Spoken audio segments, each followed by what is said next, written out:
Bhagavate Vasudevaya. Om Namo Bhagavate Vasudevaya. Om Namo Bhagavate Vasudevaya.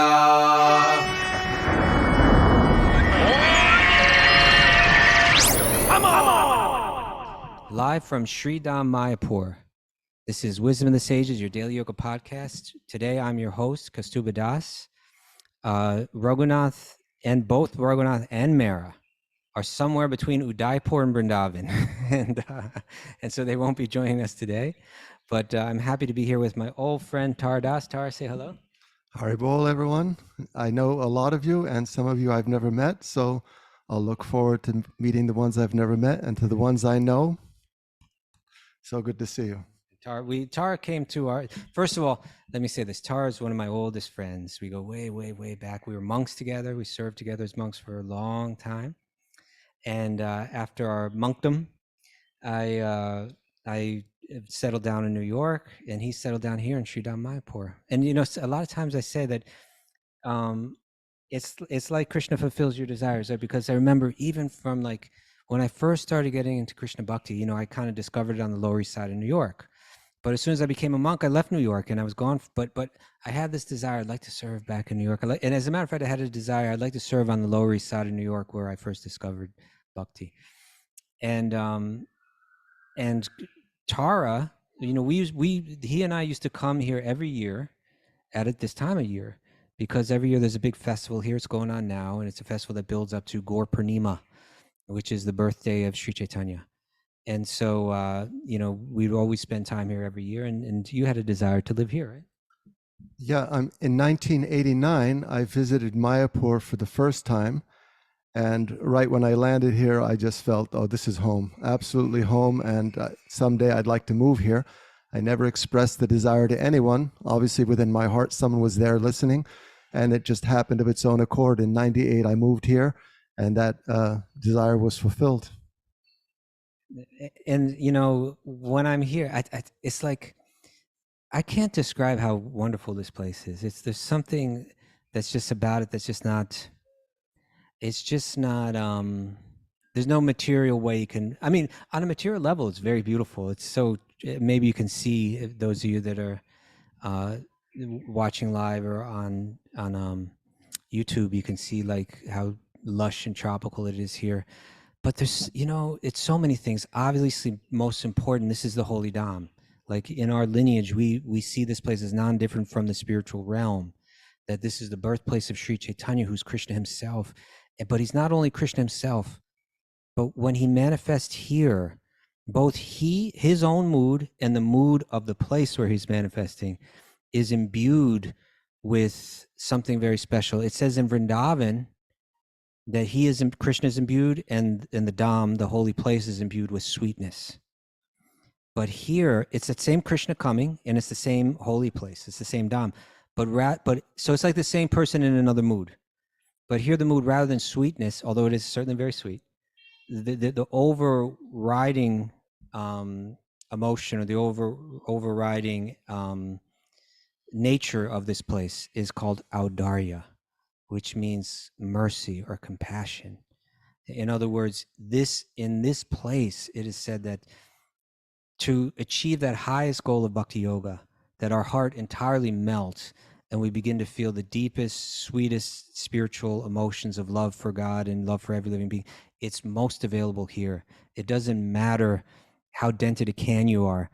In this place in particular, it's God manifesting this super merciful mood, and you feel it when you're here. This is just kind of like a tangible. Yeah, Audarya Dham, the place of grace. So we like to think that there's, in Mayapur, there's two things which are totally unwelcome, which is offenses against devotees. That thing is most unwelcome because it blocks us from experiencing that amazing grace that flows here. And the other thing that we think is most unwelcome is the mood of hopelessness. Sometimes we become hopeless, but in Mayapur, total hope can be revived. One thinks, wow, I thought I had no chance. And when we come here, we think, wow, I think I've got a great chance of overcoming all those internal challenges. And so there's that, which is again most important, that this is actually non-different. This is our faith, that this place is non-different from the spiritual realm, and again, it's tangible, you can feel.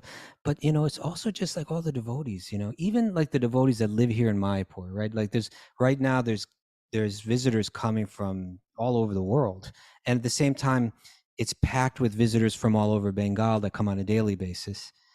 So there's at any given moment right here on this property right now, there's, I don't know how many thousands of people do you think? Local devotees, there's 7,500. And then visitors, we probably get 2 million, 2.5 million through the course of the year. But like say like today, like on a weekend, say I have no idea. maybe another 10,000 or something like that. At Right? least at least 10,000, probably more, because it's a Sunday, and it's just a very busy day, and it's a good time of the year. So a lot of visitors. But it's especially the devotees here in Mayapur. There's something beautiful about them. They live here. They got a certain style about them and a certain sweetness about them that's just, I don't know, it's just something very special. Yeah, can't argue with that. Everyone's got, if you could just see right outside the window, like that's just behind us, it's like this beautiful homes all around, like a big yard that's got banyan trees growing in it, and it's just a playground that's kind of like a Krishna themed playground. And the kids are just running around, they're playing soccer, they're playing around on on the playground area, and their parents are there, but everybody's just like a sweet devotee, and you walk up to them and they've got, like, they talk about bhakti, they talk about Krishna, and they're happy, and there's just something like even in their style, like like the ladies here, they have a certain style of dress, right? And it's somehow it's very stylish, I suppose. It's like it makes you think of Krishna, it makes you think of the gopis, it makes you but I don't know, everyone here is kind of just expressing their bhakti in their own way, whether it's through their dress, through their arts that they practice, everyone's making some kind of contribution to the community that's bhakti related, and somehow it all just comes together in a sweet way.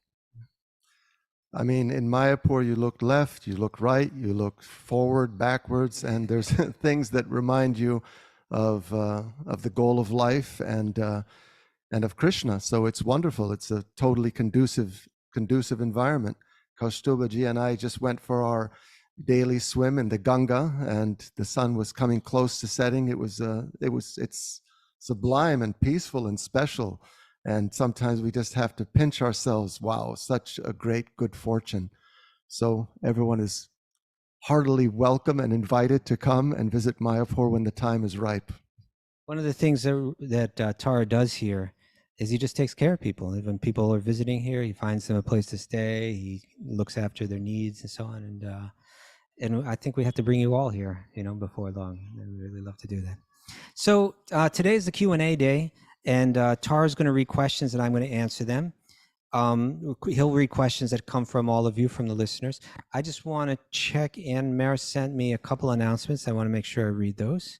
So our announcements for today are that there's a Bhakti Recovery group online at 9:30 a.m. and it's 7 p.m. Eastern time today, 9:30 a.m., 7 p.m.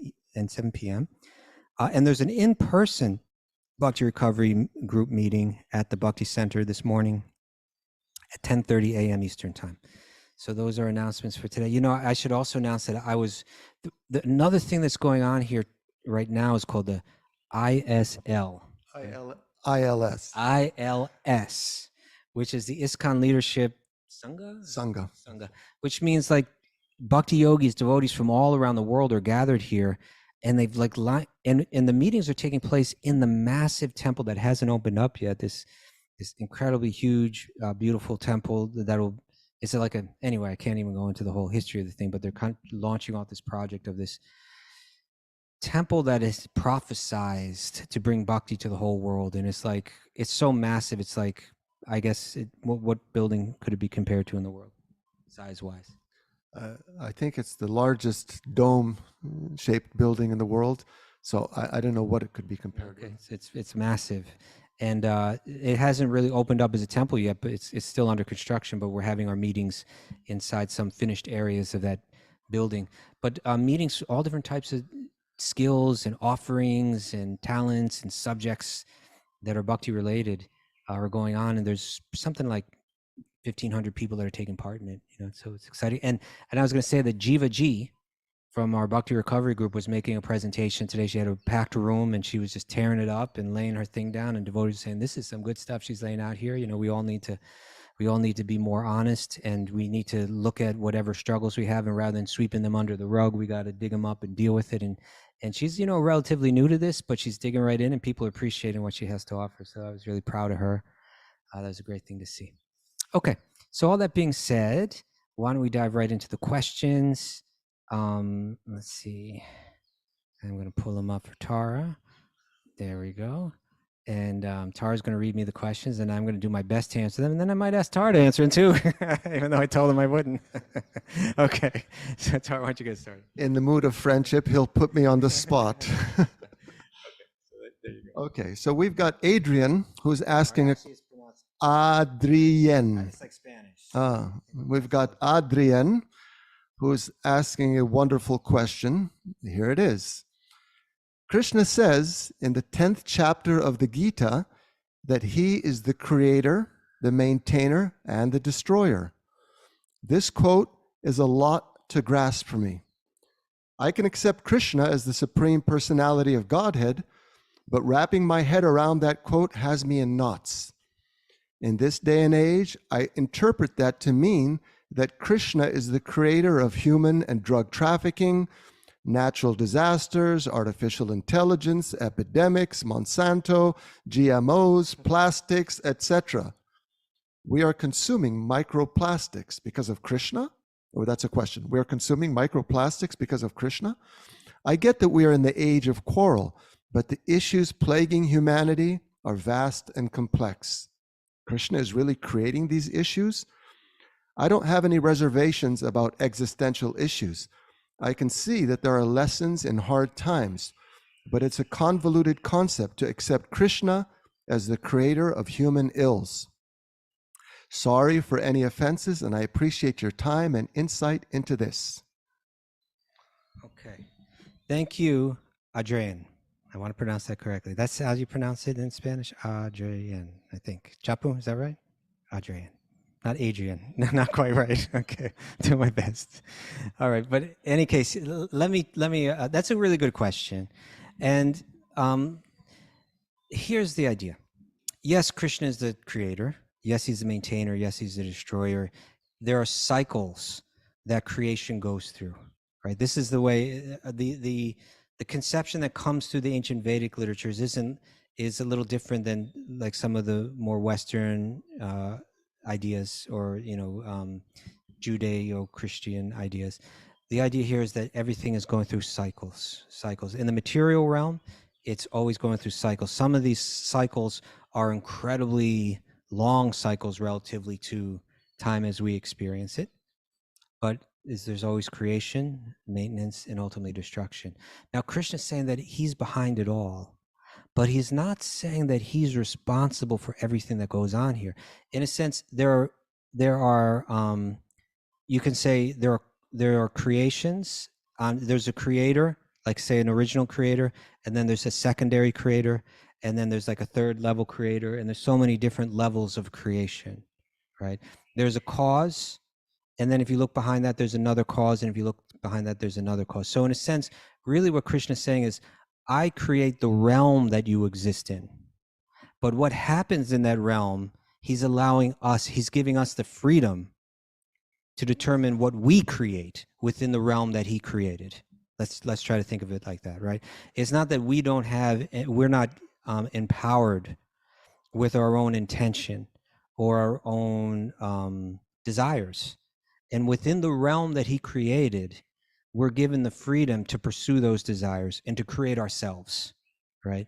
And so therefore, he creates the realm and he creates the resources within that realm.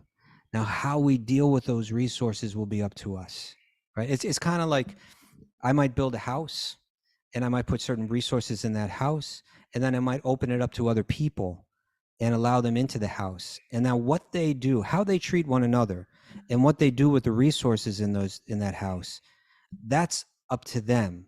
I still created the house, but how they behave within that house and the conditions that begin to take place within that house, it's not that I created them. It's these, even if I gave them good instruction, like I might say, hey, everybody, it's almost like, what do they call it? Airbnb. Let's say I had an Airbnb. Let's say I built a house, right? I created it, and it was like, and then I rented it out as an Airbnb. And when the group of people arrived in there were supplies in there for them. I said, hey, I left this. There's some food in the refrigerator for you, and there's other kind of supplies. There's towels, in the bathroom for you all. There's fresh sheets, et cetera, et cetera. I've left enough for the entire group there. So just, make do with, share with one another, and you should all be fine. And then, but when the people got in there, they decided, well, you know what? I don't know what it's going to be like tomorrow. Maybe I need more sheets. I think I need to stock up on these sheets, and they started, like, one person started taking all the sheets, and another person went to the refrigerator and said, there's limited food here. And I think I'm not sure that if I don't take it all myself, someone might take it from me. And now they're fighting over the food, and now they're fighting over the sheets. And now that's where as Adrian was saying here, that the human trafficking, the drug trafficking, the epidemics, the Monsanto, the GMOs, the plastics, the microplastics, that's us. That's on us, right? That's us deciding that we're not willing to live simply, and we're not willing to live with kindness. I've mentioned, we've mentioned this before on the show, that the fundamental, let's say, qualities of the yogi is that they want to live simply, and they want to live with kindness. It's kind of like within the footprint of that, so many other qualities will exist. But you could say this is primarily what we're at. But when the idea is that when we turn away from the Creator, right? The Creator is not only creating, but providing so much within creation that is there for us. When we say, you know what, I'm not interested in you and your instructions and the guidance that you're giving. I have my own ideas about how I'm going to enjoy in this realm and how I will exploit the resources of this realm. That's when we start to begin to have conflict, right? That's when we begin to do things just like, things are being listed here, like Monsanto and microplastics and artificial intelligence and these come about because people are thinking, I need to make money in this world, and this is an opportunity to make money. And then people will point out, yeah, but you know what? The way that you're making money is going to cause pain for other people. Okay, well, in any case, I don't need to think about that too much. I need to worry about myself first, right? We're not cooperating with one another. So the Creator, Krishna is the original creator, but we're the ones that are creating all of the other social ills, you could say. That's up to us. I thought there was a little something I pulled up that I thought I could read about this. And this is coming from, this is from Srila Prabhupada's Krishna book, which is his own kind of loose translation of the 10th canto of Srimad Bhagavatam. And I'll read a bit, and I think this speaks to it. He says, the material world was created for the enjoyment of living entities who wanted to give up the eternal service of the Lord to become the supreme enjoyer themselves, right? That's us. So according to Vaishnava philosophy, according to Bhakti philosophy, when a living entity desires to gratify their senses and forgets about service to the Lord, their connection to that original source, to that original creator, then they're given a place in the material world to act freely according to their desire. And therefore, he creates a condition in life in which he either enjoys or suffers. So in other words, we create that situation, right? We can live in harmony with nature. We can live in harmony with the desires of the Creator, or we can turn our back from that. And then now we've created situations where there's sometimes enjoyment and sometimes there's pain. He says, we should definitely know that both the Lord and the living entities are eternally cognizant. There's no birth or death for either the Lord or the living entities. When creation takes place, this does not mean that the living entities were created, because we're eternal. The Lord creates the material world to give the conditioned souls a chance to elevate themselves to higher platform of Krishna consciousness. If a conditioned soul does not take advantage of this opportunity, after the dissolution of this material world, they enter into the body of Narayana, right? They enter into the body of Lord Vishnu, and they remain there in deep sleep until the time for another creation, until the next cycle begins. So it's kind of like that evolve or repeat Groundhog Day kind of thing. You know, we have the opportunity to elevate our consciousness. If not, we enter into the next cycle. And he says, in this connection, the example of the rainy season is very appropriate. Now, this speaks to the question, I think. Seasonal rainfall may be taken as the agent for creation, right? The rain is creating. If there wasn't rain, there'd be no vegetation. So you could say that the rain created the vegetation. So seasonal rainfall may be taken as the agent for creation because after the rainfall, the wet fields are favorable for growing different types of vegetation. Similarly, as soon as there is creation by the Lord's glancing over material nature, immediately the living entities spring up in their different living conditions, just as different types of vegetation grow after the rainfall. The rainfall is one, but the creation of the different plants is varied. The rain falls equally on the whole field, but the different plants sprout up in different shapes and forms according to the seeds planted. Similarly, the seeds of our desire are varied, right? So in other words, he's saying Krishna creates everything, but we have our own desires. Krishna provides everything. He provides the sunlight for us, right? He provides the rain for us. He provides the conditions, the air that we breathe and the bodies that we exist in. But and that's something like the rain, right? But we all have seeds within our heart about how we want to live, how we want to cooperate with others, what we desire. And based on that, we create the secondary creations. We begin to build a world that has Monsanto and has microplastics and has all of that, right? That's on us, right? And he ends this paragraph. I wanted to read something. He said, if I can find it. He said, it is very simple to understand that the father gives birth to the children, but the children act according to their own desires, right? In one sense, the father is the creator, the father and mother are creators of the children. But ultimately, the children act according to their own desire. He says, therefore, the father is never responsible for the different futures of his children. Each child can take advantage of their father's property and instruction. But even though the inheritance and instruction may be the same for all the children, out of their different desires, each child creates a different life and therefore either suffers or enjoys, right? And so based on our own choices, we're creating all these problems in the world. Krishna's a creator. He created the realm in which we're operating, but we have the opportunity and the freedom, and we're empowered to create beyond what he's created.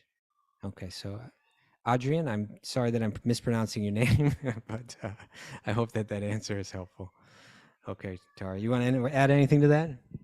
No, you covered it brilliantly. The thing that kind of stood out for me is if it was just Krishna's desire, the material world wouldn't exist. There would just be the spiritual world, the realm of pure love. Krishna would prefer not to create the material world, but the souls, we, in a sense, create the material world because we desire to enjoy separate. So Krishna, hesitatingly, or he facilitates. He says, okay, here it is. This is for you to try to fulfill your silly desires and also to refine you, rectify you, bring you to the right point again, where you're again qualified, ready to exist in the realm of love.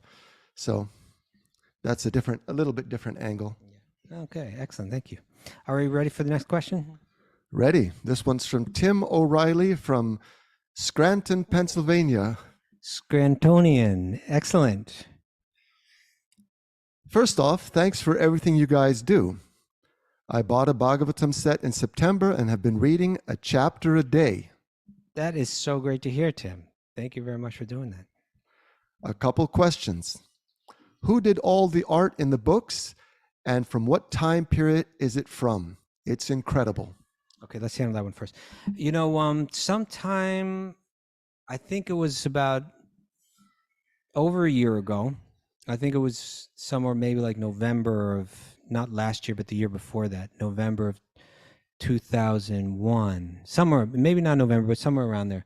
We did an interview with an artist named Dhriti Devi Dasi.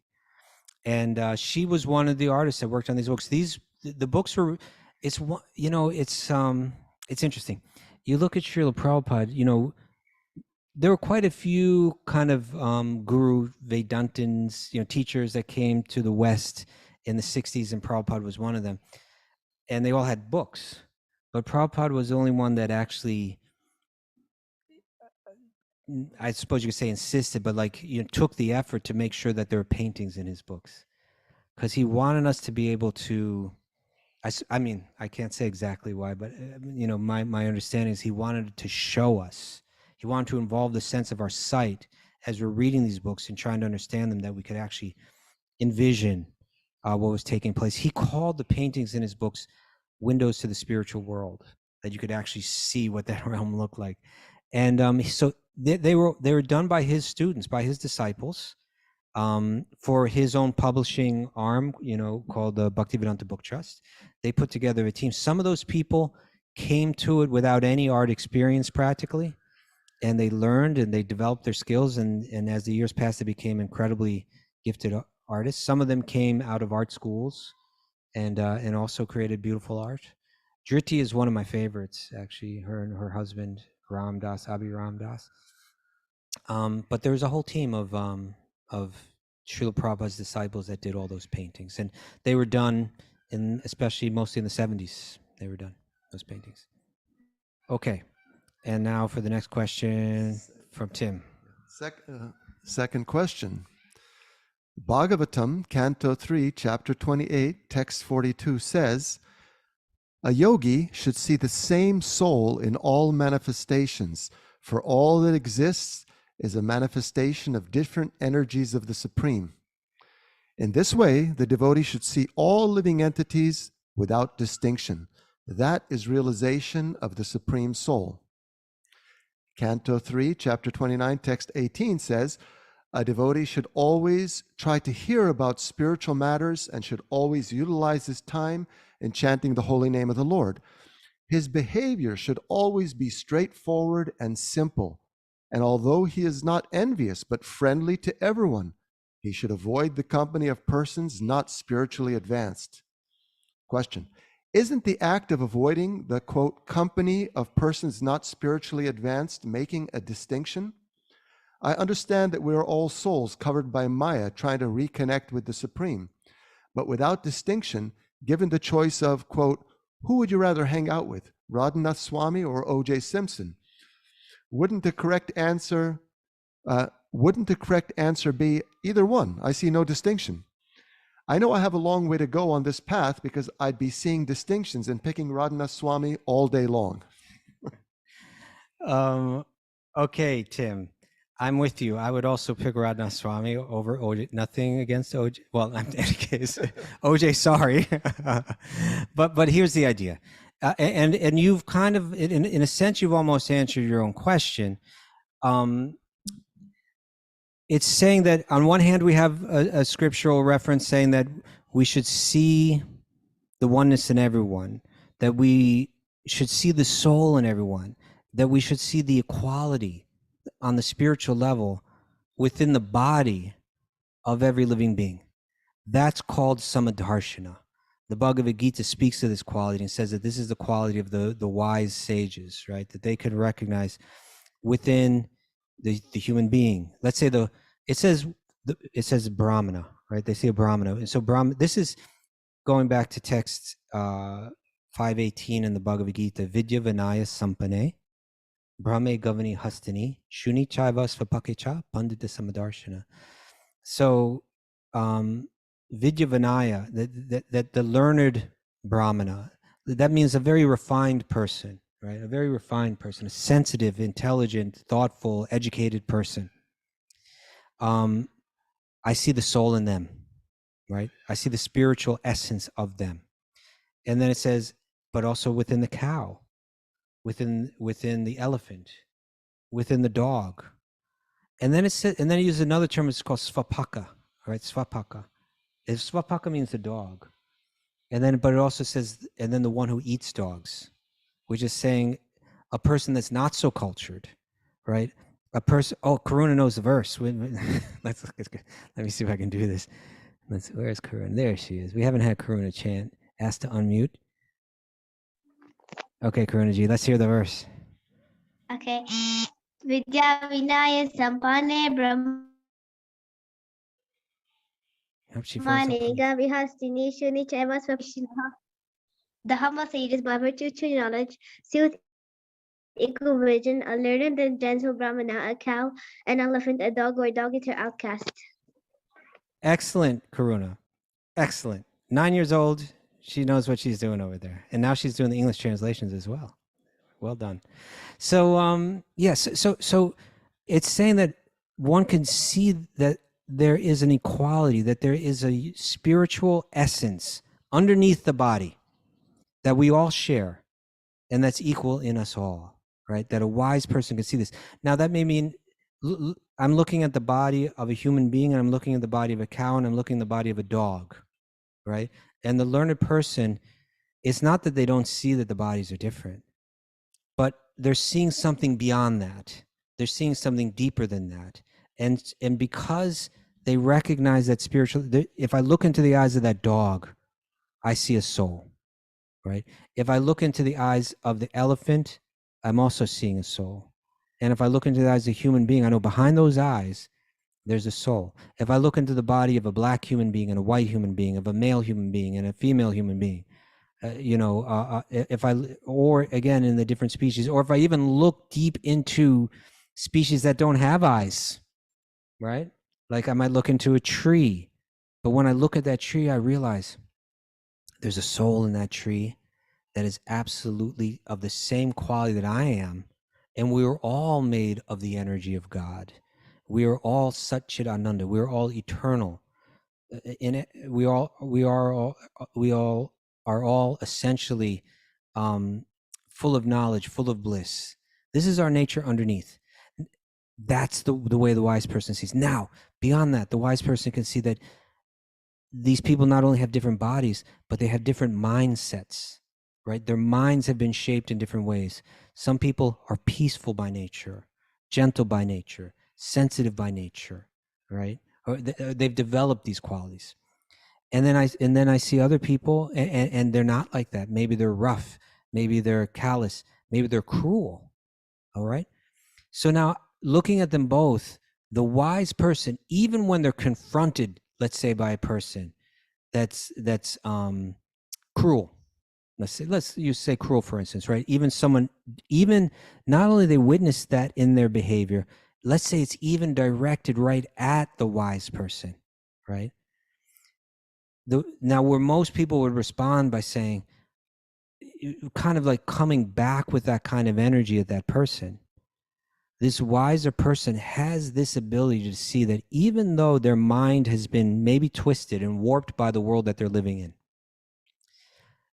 the energy that's coming out, underneath it, the energy is kind of like, I'll give an example. It's just like if you take a light bulb and you flash it through like clear glass, it comes out bright, like a clean, bright light. But if it comes through glass that's like tinted, like let's say it's tinted red, then the light that comes through that tinted glass appears to be red. But we know underneath, behind the glass, the light is the same as any other light. And then if you put a blue tinted glass in front of the light bulb, now the light that comes through appears to be blue, but still we know the original light in the light bulb behind it is the same. Okay, so this is the way the yogis are seeing. They're seeing that even if that energy coming out of a person is cruel, I know that underneath it all, there's the same bright spiritual energy, but it's been coming through their warped mind, right? A mind that's been shaped through different experiences, and a mind that can ultimately be purified or changed. And when it is changed, we see right through, and it's easy to see. It's that much easier to see that pure spiritual energy. So it's not that we can't, that a wise person can't see the distinction between O.J. Simpson and someone like Aradhana Swami, right? Like let's say a criminal, a cruel criminal, and a saintly human being. Now they're going to be able to make the distinction to say, like, who am I going to hear instruction from? Who am I going to spend time with? Who if I spend time with one or the other, and knowing that their qualities are likely to rub off on me, let me choose carefully who I spend more time with, who I open up to, who I want to associate with. That kind of making that kind of distinction, the yogi has to do, right? Otherwise, they're going to end up in all kind of, particularly the practicing yogi, they're going to end up taking on the qualities of the people that they're with to some degree. So we can make that kind of discernment. But at the same time, even though I'm saying, you know what, I need to be careful that I don't associate too closely with this person, still, I know that underneath it, I don't hold any animosity towards them, even if their behavior is callous or rough or cruel, even if it's towards me, because I know, because I have that samadarshana, I have that vision that underneath it all is a soul that's just like me, a soul that's also dear to God, a soul that's made of the same energy of God that I'm made of. So it's two things. It's a little subtle. Both of these statements are correct. On one level, we make no distinctions. And on the other level, we have to make distinctions, right? The yogi has to be able to embrace both of those. I make distinctions in terms of how I respond to people in this world, how I associate with them. But underneath it all, I see that there's no distinction on that inner level. Okay, I hope that is helpful. And we have time for one or two more questions. Anything you would like to add to that, Tarji? It was a beautiful answer. Okay. This one's coming from? This is from Daily Zoomer Jeffrey Ackler, aka Swamiji. That's right. Is he with us today? He's staying in my apartment in New York. I don't know if he's here this morning. In any case. Pam Ho, Watts family, offering respects to the Watts family. Isa and I have a couple of questions that came up in our Bhagavad Gita reading group for Questions and Answers Day. Number 1, how are the individual atomic souls eternally separate from the source? If they are never separate, always independent, then how is Krishna the source? Let's deal with question 1 first.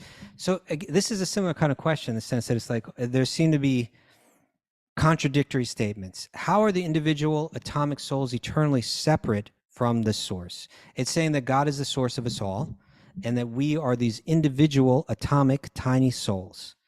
So if we're eternally separate, but it's also saying that we're never separated. If they're never separated, always independent, then how is Krishna the source? If I'm independent, if I have independence, then how is Krishna my source? It's saying, like, how can it be both things? That we're independent or that we have a source that we're eternally connected to? So again, it's both of these things, right? It's both. Think of it, there's several ways that we could approach this, but try to understand that we are simultaneously dependent on Krishna, right? Simultaneously dependent on our source, maintained by our source. And at the same time, we have our own individual will that we're granted, that we can engage in any way that we wish, right? So one way to think of this is think about, like, within my own body, there are two souls. There's me, and my consciousness is spread throughout my body. But then there's also the Paramatma, right? There's also a form of Lord Vishnu that is within my own body, within my own heart, and also within the body of Tara, and also within the body of each of you, right? So that Paramatma, Atma means the soul, Param Atma means the supreme soul. And the supreme soul manifests within the hearts of every living being and maintains them, right? So in one sense, I'm never disconnected from that source. That source is here within me, within my own body, conscious of my thoughts, responding to them, or, creating my next destination and so on. I'm never disconnected. At the same time, I can, in a sense, live as if I'm disconnected. I can make my decision-making ignoring the presence of the Paramatma, ignoring the manifestation of the Paramatma through the Shastra, let's say, through the instructions that are given there. I can say, I want to live separate from God. And in one sense, I can, but in another sense, I can never walk away from Paramatma. He could come in, he's me wherever I go. So in one sense, I've chosen to separate myself. I've separated my will, you could say, from the will of God, right? And in that sense, I'm expressing my own individual, separate desire. But at the same time, never can I take one step away from Paramatma, who's with me wherever I go. And not only with me, but maintaining me, right? Everything that I have, everything that that maintains my life is coming from that source. So independent in one sense, but always connected in another sense. Okay. A lot of what the Bhagavad Gita is saying is recognize that you're always connected, right? In other words, don't only be connected to God unwillingly, right? But actually turn your will back to God and stay always connected in that way as well. And then there's kind of like a sense of harmony that one feels both externally and internally. When the mind and the soul are both aligned, then we call that yoga, right? When the nature of my soul, or let's say the nature of my mind, is no different than the nature of my soul. The nature of my soul is to always be aligned with God. And the nature of my mind could go either way. So if through yoga I can bring my mind back to being aligned with God, then both the nature of the self and the nature of the mind are aligned, or they unite. And another word for unity, for union, is yoga. And so that's what we're practicing with bhakti. Okay, so that was question one. Jeffrey's giving me a little heart thing there, so I hope that was helpful. Thank you. And question number two. Question number 2, is reincarnation sequential? If the soul is eternal, then when it leaves one material body and exists outside of time, then can it enter a material body inside of time that existed at a time period prior to the previous incarnation? Thank you for considering these inquiries. So, that's one of those mind-bending science fiction and kind of like questions in one sense. Honestly, when it comes to this kind of question, all I can do is say, here are the things that I've read from the source of knowledge on this, right? We can read Srimad Bhagavatam, we can read Mahabharata, we can read these books and see what they say. Now, as far as I remember, I can't recall ever, and I've been in this for 30 something years. That doesn't mean that's in one sense that's not extensive at all, but in another sense, it can give you a pretty good swath of literature to draw from.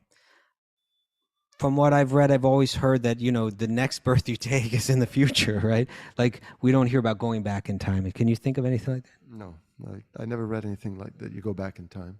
Now, that being said, we have heard some far out things. Like, for instance, we're existing in just one universe. And even in this universe, it goes through many different yuga cycles. So in one sense, you could take birth, let's say that this universe passes through a cycle that takes how many years? Like, let's just say 1 million years, right? Let's just say theoretically that from creation, maintenance, and ultimately it's destroyed, that took 1 million years, and then it goes through it again. So like if in one of those cycles I took birth at the end of that cycle, and then it recreated, and then I took birth at the beginning of it, well, now I took birth at the beginning of time, in a sense. So in the previous life, I was taking birth towards the end of time, and then I'm taking birth towards the beginning of time. It could seem like, oh, you went backwards, but really you went forwards, And so we hear, when we read through Bhagavatam about, sometimes we hear a description of one avatar of Krishna, and he comes and he has certain pastimes, and then we read descriptions of that same avatar somewhere else in the very same book or in another similar book, and it sounds different. And the question is, why is it different? And sometimes the great teacher will say it's taking place in another creation, right? It's taking place in another cycle. And so in that sense, by moving forward, you could be moving backwards in one sense, right? Now, of course, the soul is eternal and the soul is spiritual, and ultimately the soul is beyond time. To say that it would be impossible to go back in time, I'm not willing to say that. But I can't say that I've ever read anything that indicated that, except in science fiction books. Did you ever read Ray Bradbury when you were a kid? No, I know who he is. I never read him. Okay. I remember he had one book that was it was a book full of short stories, and in one of those stories, it was kind of like a futuristic thing where they had created a time machine where you could go back in time, and not only go back in time, but you could take tours back in time. And then they would take you go back in time, and they'd take you walking down a path, but they would say, do not step off the path, because if you do even the smallest thing, like even the smallest change that you make in the past could play out in a huge way in the future. And so someone went back in time, and they stepped off the path, and they stepped on a butterfly and killed the butterfly. And that little thing that he did had huge consequences when he went back into the present time, you know.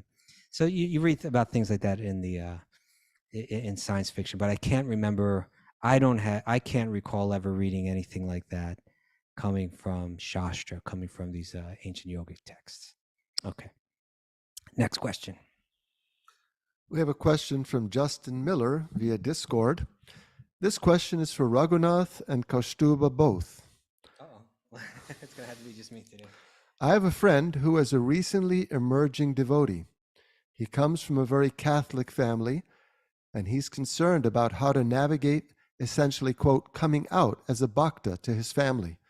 Do either of you have personal experiences or insights that you can share that might help him maintain stability with his parents while being open about his desire to become a devotee of Krishna? That's a very good question. I'm going to be turning to Tara for a little bit. Now, Tara, you were actually, your family was originally Saudi Arabian, right? My parents were Muslim, and they were thrilled about my decision to join the Hare Krishnas. And if you would like a crash course in how not to deal with your parents, then I'll need a whole episode for that. So maybe based on you're going the wrong way about it, you could share a few thoughts for this person, how they might do it right. Yeah. Don't be too over enthusiastic to share your newfound path and beliefs with parents. Try not to traumatize your parents, and just maintain the relationship in a very friendly and loving way. I mean, the mistakes I made, you know, I had some very deep insights. I had a very close relationship with my mother. And when I understood the concept of reincarnation, I thought, oh, so I've had, you know, many mothers, millions of mothers. So I shared that concept with my mom. One of them. Just one of so many. Well, Mom, you know, in one sense, you're my mom. It took some years to recover from that huge mistake. So I mended things eventually, but one should be very gentle, thoughtful, and don't share more than is required. Just Okay, so yeah, maybe one principle is probably not wise for the child, and this, I say child, it might be an adult child, but it's the child of the parents. It's probably wise for them not to make it their mission to convince their parents that they found the truth and that their parents should convert to that truth, right? That's probably not a wise way to go about it. A wiser way to go about it would probably be to like take it easy on them, right? Like try to understand what their fears are, right? Now, in this case, they're saying that the parents, let's go back and say that they come from a very Catholic family. So what exactly that means is a little hard to say. It might mean that they're just very devout people, right? Or it might mean that they're judgmental, you know, towards others. Like they're so Catholic that they think that everybody that's not Catholic is really messed up. It could be like that too. So I don't know what that means, but it's probably wise to anticipate what their fears are, right? Maybe their fears are that you're going to go to hell forever. You know, maybe that's their fear. Maybe their fears are that you've got lost in some kind of strange cult. Maybe their fears are that you're fickle-minded, moving from this to that, you know, and not well-grounded. You know, they try to understand what it is that they fear and be sensitive to that, right? Be sensitive to that. Maybe even speak to that. Like maybe their fear, and this is a really big and very potential one, maybe their fear is that your newfound faith in bhakti is going to affect the loving relationship that you've had with them your entire life. now that you've come to this new faith, that you're not going to feel the same way about them, that your relationship is going to change in some way, and that they're going to lose you, right? It's very likely that this could be the fear.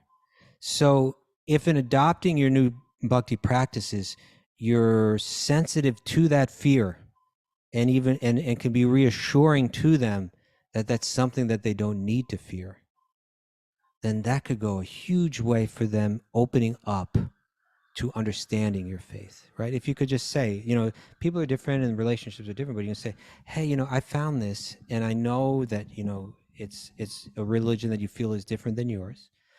And I know that it's probably maybe a little big pill for you to swallow that I'm getting into this.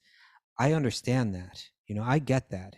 Just saying that much can do so much to see that, oh, this person is still rational and they're sensitive and they care about me, right? Just some expression like that can make a world of difference. That's so much different. If you come out and say, Mom, Dad, I'm getting into this new spiritual path. It's important to me. I'm deriving a lot from it, and it's inspiring me. But I want you to know that I get it if this is weird for you, right? I get that. I could totally understand how you could see that. And I also can get that you might be worried that this may affect our relationship. Well, what I want to tell you is it's not going to affect our relationship. I want you to know that, saying something like that could go, then they might be, well, okay, well, what is it that, why is it that you're into this? Explain it to me, and they could approach from a whole different way. Whereas if you say, hey, I found the right thing, and actually what you guys are doing is wrong, or something like that. You start to nitpick about what they're into. Hey, you're eating the wrong food. You know what? You go to church once a week. Well, we do it every day of the week. This, that, and the other. And you in a sense begin to attack their own faith.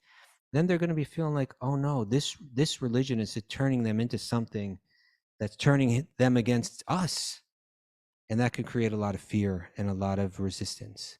So try to be sensitive to them. Try to anticipate their concerns. Try to anticipate their fears, and try to speak to them. And don't feel the necessity to negotiate this whole thing in a short time, right? Better that you're patient with it, that you can drop a little bit as you feel they'll be ready to accept it. You can say, yes, I'm kind of been getting interested in another spiritual path, and I've been practicing it a bit, and then leave it there for a while.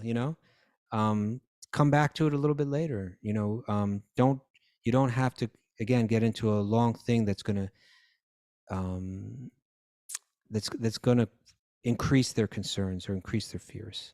So I think if you think like that, if you try to think like that, if you're patient, if you're sensitive, if you let them know that it doesn't affect your relationship with them, it doesn't affect your love for them, then that can go a long, long, long way in their being able to understand what you're into. So that's all that we have time for today. Tara, I want to thank you for spending this time with us. Thank you very much. I appreciate it. And I think we will be back tomorrow at the exact same time, which is 6:30 a.m. Eastern time. And Raghunath will be back with us then. And I don't know what the coming... Everything's falling apart without Mara here. I don't know what the schedule is going to look like next week, but we'll let you know probably more about that tomorrow. Thank you, everyone, for coming. And we got some messages there. Oh, a little message from Chapu for you. And when we next hear from Raghu and Mara, I think we'll be hearing a little bit some of their Vrindavan pastimes that are going on over there, so that should be very interesting. I thank you all for turning up early on a Sunday morning. I know it's not easy for you all, but always wonderful to see you. It makes my day to see you. And I have a lot to do, so I'm going to cut out a little early now. But we'll see you tomorrow morning. Thank you all. It's a great day for a great day. And let the magic flow.